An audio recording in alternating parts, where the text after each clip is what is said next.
The most important thing about selecting grains when you're restoring a piece, let's just say this was a veneered top.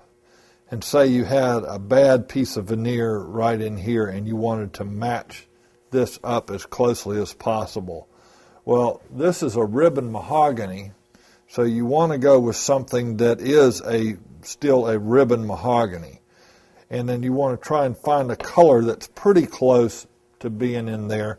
You don't want to go with a flat grain like this is, even though it's mahogany, because that grain will stand out differently than the way this ribbon does. And then you got another kind of mahogany. Well, that's going to be too red, so you don't want to have that in there. And then this was a mahogany, which is a little on the dark side, so that's going to be way too dark to have it in there. So you're better off with something that's a ribbon where that color might better blend in there. This is a piece of a ribbon mahogany too. But this color probably would be your closest bet. And if you were going to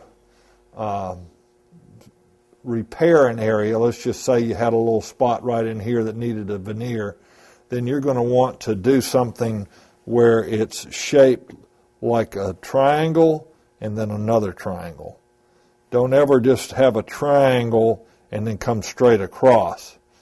Cover up that bad area and cut a triangle and a triangle like that. That way, those two long points, it's easier to blend that in as part of the grain in your finishes if you do it in that kind of manner.